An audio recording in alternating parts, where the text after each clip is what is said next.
What are your thoughts on Jim Cornette and how you got him started in the business?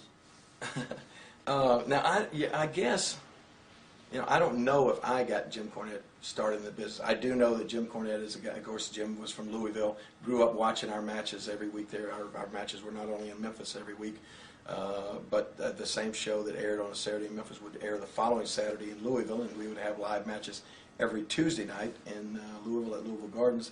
And Jimmy, of course, grew up in Louisville, watched the matches, huge fan, and a very, very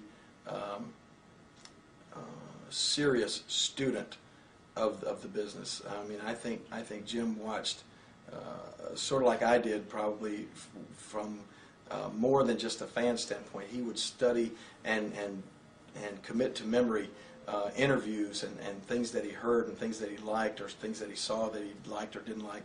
And so he started out as, the first time I can remember him coming around, he started out as a photographer taking the pictures of wrestlers, and then we let him get up around ringside and do the photography at the ringside. And I believe, I honestly got to say, I think it was Jerry Jarrett more so than myself who first gave Jim Cornette the opportunity to actually manage. But I may be wrong. I just may not be remembering that right. But I know, Jerry and I, he started in our company, and he was just a real, as I said, a real good student of especially my interviews and that sort of thing.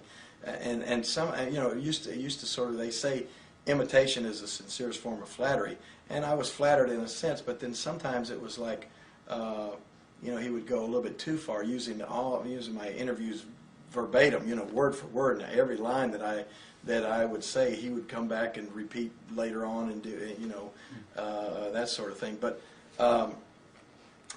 he's very charismatic, and has done well, had a good career. I think, though, of course, when he started working for the World Wrestling Federation, and the business changed, so to speak, from what Jim had grown up loving. He didn't like that change, and he'll tell you he didn't like that change. He's a very stubborn individual, and he doesn't think that the wrestling is as good now as it was, and he just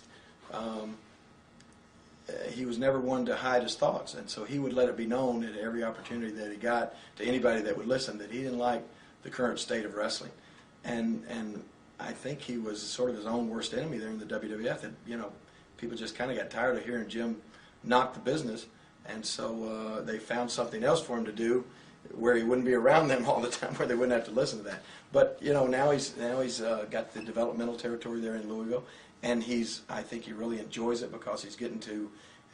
I still think that everybody that comes into this business needs a fundamental, basic background of the way the business sort of used to be, and then that will help them, have that knowledge as they go into the way the business is today. And so Jim has the opportunity now to impart that kind of old